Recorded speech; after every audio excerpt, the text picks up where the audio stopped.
Hello student, Omkar classes में आप सभी स्टूडेंट का स्वागत है। आज हम क्लास 10th के साइंस में पढ़ेंगे गोलीय दर्पणों से संबंधित परिभाषाएं। तो उसमें हमारा पहला टॉपिक है ध्रुव। ध्रुव किसे कहते हैं? तो चलिए देखते हैं ध्रुव किसे कहते हैं। दर्पण के परावर्तन तल के मध्य बिंदु को दर्पण का ध्रुव कहते हैं। इसे कैपिटल P से प्रदर्शित करते हैं।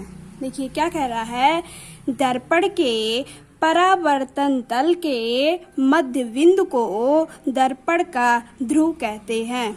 ये देखिए, ये हो गया आपका दर्पण। क्या है ये? दर्पण। कह रहा दर्पण के परावर्तन तल के, क्या कह रहा, परावर्तन तल के मध्य बिंदु को, ये आपका क्या है, मध्य बिंदु को ही हम कहते हैं ध्रुव। कह रहा है दर्पण के परावर्तन तल के मध्य बिंदु को दर्पण का ध्रुव कहते हैं। इसे कैपिटल P से प्रदर्शित करते हैं। ये हमारा दर्पण है अवतल के कंडीशन में, और ये उत्तल के कंडीशन में। अवतल की कंडीशन में क्या है, पृष्ठ देखिए उभरा हुआ, और इसमें क्या है, दबा हुआ। और क्या कह रहा है, मध्य बिंदु को ही हम ध्रुव कहते हैं।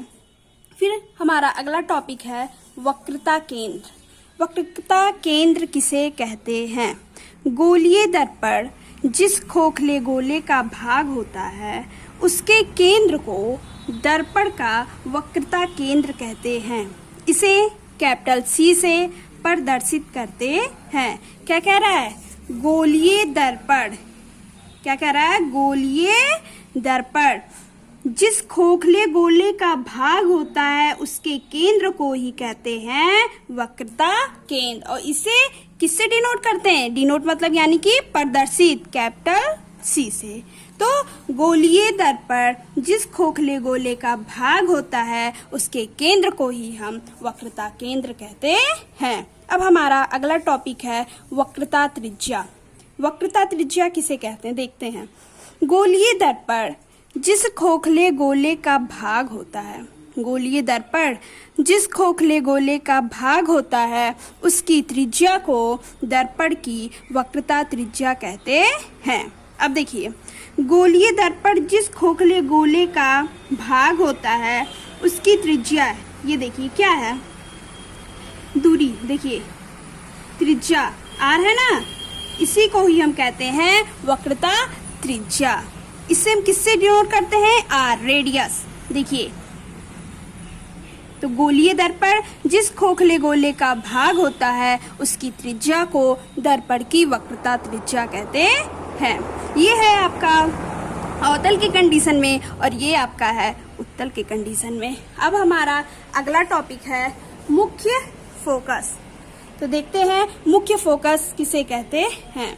देखिए, मुख्य अक्ष के समांतर आने वाली, मुख्य अक्ष के समांतर आने वाली किरणें दर्पण से परावर्तन के पश्चात मुख्य अक्ष पर स्थित जिस बिंदु पर मिलती हैं, लेकिन किस कंडीशन में? अवतल दर्पण, अथवा उस बिंदु से आती हुई प्रतीत होती हैं। किस कंडीशन में? उत्तल दर्पण में। उस बिंदु को दर्पण का मुख्य फोकस कहते हैं। तो चलिए देखते हैं फिगर को।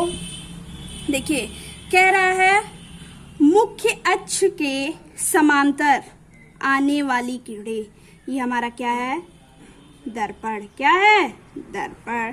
फिर क्या कह रहा है, मुख्य अक्ष के समांतर आने वाली किरणें दर्पण से परावर्तन के पश्चात, ये तो हमारा दर्पण ही है, इससे क्या हुआ, परावर्तन के पश्चात मुख्य अक्ष पर स्थित जिस बिंदु पर मिलती हैं। कह रहा है मुख्य अक्ष पर स्थित जिस बिंदु पर मिलती हैं, और मिलती हैं वो भी किस कंडीशन में? अवतल दर्पण में मिलती हैं। अथवा अब देखिए दूसरा कंडीशन क्या कह रहा है, उस बिंदु से आती हुई प्रतीत होती है। देखिए ये किस कंडीशन में है? उत्तल दर्पण में आती हुई प्रतीत होती हैं, उस बिंदु को ही दर्पण का मुख्य फोकस कहते हैं। उत्तल दर्पण में आप देखिए, अगर उत्तल दर्पण की बात करें तो इनमें परावर्तन उभरी, क्या कह रहा है, उभरी हुई सतह से होता है। ये जो किरणें आएंगी, ये देखिए, ये जो किरणें कक्ष के समांतर आएंगी, यानी मेरे कहने का मतलब है आएंगी तो क्या होगा, देखिए फैल जाएंगी। तो या फैल जाएंगी जब ये, तो इसके बाद देखिए आगे क्या हो रही है, आती हुई प्रतीत हो रही है ना, डैश डैश, डैश डैश का मतलब क्या होती है, मिलती हुई प्रतीत होती है। ये किस कंडीशन में होता है, उत्तल दर्पण में। तो आपको समझ में आया, ये अवतल के कंडीशन में है और ये उत्तल के कंडीशन में है। अब हमारा अगला टॉपिक है मुख्य अक्ष किसे कहते हैं। देखिए, दर्पण के ध्रुव एवं वक्रता केंद्र से होकर, दर्पण के ध्रुव एवं वक्रता केंद्र से होकर जाने वाली रेखा मुख्य अक्ष कहलाती है। क्या कह रहा है, दर्पण के, फिगर देखिए, दर्पण के ध्रुव, ये हमारा क्या है, दर्पण, क्या है, दर्पण। फिर क्या कह रहा है, दर्पण के ध्रुव एवं वक्रता केंद्र से होकर जाने वाली रेखा, ये रेखा ये तो है ध्रुव और वक्रता केंद्र से होकर जा रही है, तो इसे ही हम क्या कहते हैं, मुख्य अक्ष। तो दर्पण के ध्रुव एवं वक्रता केंद्र से होकर जाने वाली रेखा मुख्य अक्ष कहलाती है।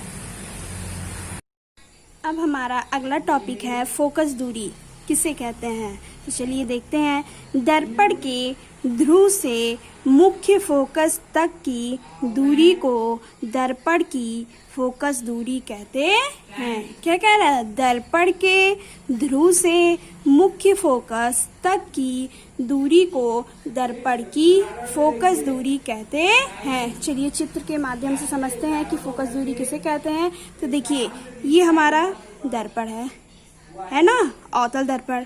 क्या कह रहा है, दर्पण के ध्रुव, ये देखिए क्या हो गया, ध्रुव, और क्या कह रहा है, मुख्य फोकस, यफ आपका क्या है, मुख्य फोकस। तो कह रहा है दर्पण के ध्रुव से मुख्य फोकस तक की दूरी को ही हम क्या कहते हैं, दर्पण की फोकस दूरी, यानी कि ध्रुव एवं मुख्य फोकस इनके बीच की जो दूरी होती है उसे ही हम क्या कहते हैं, फोकस दूरी। अब हमारा अगला टॉपिक है फोकस तल। क्या है, फोकस तल। तो चलिए देखते हैं, दर्पण के मुख्य अक्ष के लंबवत तथा मुख्य फोकस से होकर जाने वाले समतल को दर्पण का फोकस तल कहते हैं। क्या कह रहा है, दर्पण के मुख्य अक्ष के लंबवत तथा मुख्य फोकस से होकर जाने वाले समतल को दर्पण का फोकस तल कहते हैं। अब हमारा अगला टॉपिक है दर्पण का द्वारक। दर्पण के परावर्तक तल के व्यास को दर्पण का द्वारक कहते हैं। क्या कह रहा है, दर्पण के परावर्तक तल के व्यास को दर्पण का द्वारक कहते हैं। चित्र देखिए, ये हमारा क्या है, दर्पण, क्या है, दर्पण। फिर क्या कह रहा है, परावर्तक तल के व्यास को, ये हमारा क्या है, परावर्तक तल है ना, ये तो दर्पण हो गया आपका, और ये क्या हो गया, परावर्तक तल। अब क्या कह रहा है, परावर्तक तल के व्यास को ही दर्पण का द्वारक कहते हैं। जो इनके बीच की दूरी है उसी को ही क्या कहते हैं, देखिए M1 M2 M2 क्या है, M1 M2, जो क्या, इसे हम क्या कह सकते हैं, दर्पण का द्वारक। कोई दिक्कत, तो दर्पण के परावर्तक तल के व्यास को दर्पण का द्वारक कहते हैं।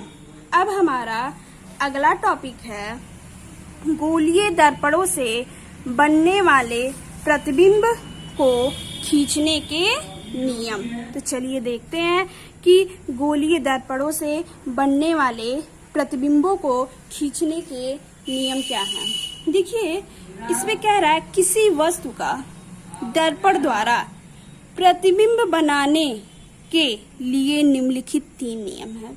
क्या कह रहा है, किसी वस्तु का दर्पण द्वारा प्रतिबिंब बनाने के लिए निम्नलिखित 3 नियम हैं। तो देखिए, इसमें गोलीय दर्पण किसकी बात हो रही है?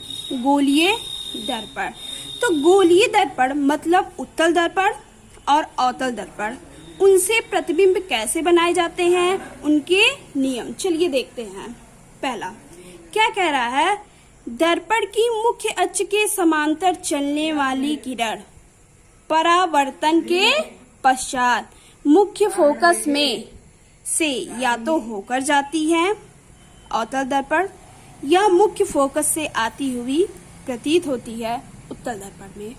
तो इसके कहने का मतलब है कि ये किसी भी दर्पण की मुख्य अक्ष है। मान लीजिए ये आपका फिगर है, फिगर से देखते हैं क्या कह रहा है कि देखिए ये किरण जो आ रही है इसके समांतर अगर कोई भी प्रकाश किरण आएंगी, क्या कह रहे हैं कि इसके समांतर अगर कोई भी प्रकाश किरण आएगी फिर क्या होगा?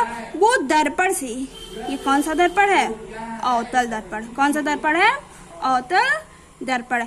आएंगी वो दर्पण से परावर्तन के पश्चात, दर्पण से परावर्तन के पश्चात हमेशा फोकस से होकर गुजरेंगी। किससे होकर गुजरेंगी? फोकस से होकर गुजरेंगी। ठीक है। ये देखो अवतल दर्पण की बात करें, सबसे पहले तो इसमें मुख्य अक्ष के समांतर कोई प्रकाश किरण आ रही है, देख रहे हैं ना, आ रही है। एक ये आ रही है, एक ये आ रही है, क्योंकि प्रतिबिंब बनाने के लिए दो प्रकाश किरणों की जरूरत होती है। प्रतिबिंब बनाने के लिए कितने प्रकाश किरणों की जरूरत होती है? दो। हालांकि ये दो नहीं होती, लेकिन मिनिमम दो किरणें चाहिए।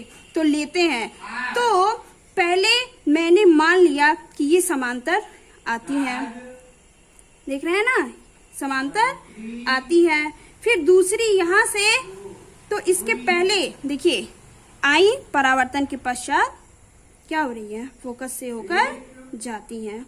तो इसके पहले नियम के कहने का मतलब ये है कि समांतर आने वाली किरणें हमेशा मुख्य फोकस या फोकस से होकर गुजरती हैं। और दूसरी बात, इसमें कहीं गुजरती हैं या गुजरती हुई प्रतीत होती है। किसमें? उत्तल दर्पण में। ये कौन सा दर्पण है? कौन सा दर्पण है? उत्तल दर्पण। तो इसमें गुजरती हैं या गुजरती हुई प्रतीत होती हैं। हमको पता है अवतल दर्पण के लिए प्रकाश किरणें एक जगह पर क्या होती हैं? एकत्रित होती हैं। किसमें? अवतल दर्पण में एक जगह एकत्रित होती हैं। लेकिन उत्तल दर्पण, किसमें बात कर रहे हैं? उत्तल दर्पण की बात करें तो उत्तल में प्रकाश किरणें फैल जाती है। देखिए आई समांतर किरणें, ये हमारा दर्पण है, उत्तल दर्पण है। फिर परावर्तन के पश्चात क्या हो जा रही हैं? फैल जा रही हैं।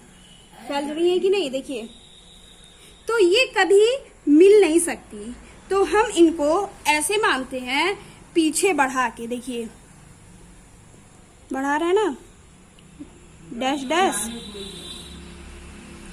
तो क्या कह रहे हैं? इनको पीछे बढ़ाकर मानते हैं कि पीछे जाकर कहीं मिलेंगी, तो हम ऐसा मानते हैं ये होता नहीं है रियल में, आभासी। तो इसको कहते हैं गुजरती हुई प्रतीत होती है। इसको क्या कहते हैं? गुजरती हुई प्रतीत होती है। तो अवतल दर्पण में क्या होता है?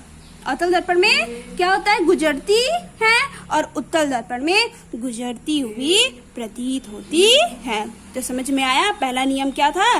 दर्पण की मुख्य अक्ष के समांतर चलने वाली किरण परावर्तन के पश्चात मुख्य फोकस में से या तो होकर जाती हैं अवतल दर्पण में, या मुख्य फोकस से आती हुई प्रतीत होती हैं उत्तल दर्पण में। अब हमारा दूसरा नियम है, देखिए, मुख्य फोकस में से होकर जाने वाली, क्या कह रहा है? मुख्य फोकस में से होकर जाने वाली अवतल दर्पण में, या मुख्य फोकस की ओर जाने वाली उत्तल दर्पण में किरण दर्पण से परावर्तित होकर मुख्य अक्ष के समांतर हो जाती है। अब देखिए दूसरा फिगर हमारा क्या कह रहा है? जैसे देखिए ये दर्पण है, कौन सा दर्पण है?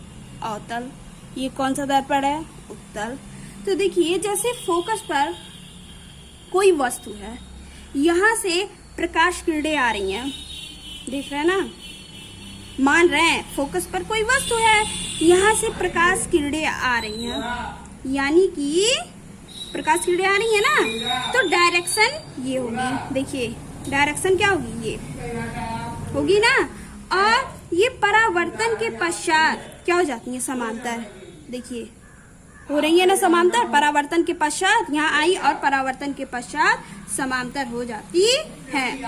जैसे इसमें समझाएं वैसे उत्तल दर्पण के लिए देखिए क्या होगा, उत्तल के लिए ये रियल में नहीं आती। क्या कह रहे हैं, उत्तल के लिए ये रियल में आती नहीं है, लेकिन यहाँ हम मानते हैं तो ये रियल में नहीं है। तो डायरेक्शन दिखाएंगे नहीं, केवल जाने का डायरेक्शन दिखाएंगे। देखिए ये डायरेक्शन है हमारा, ये केवल समांतर आई और दर्पण से परावर्तन के पश्चात फैल गई, तो जाने का डायरेक्शन हुआ ना।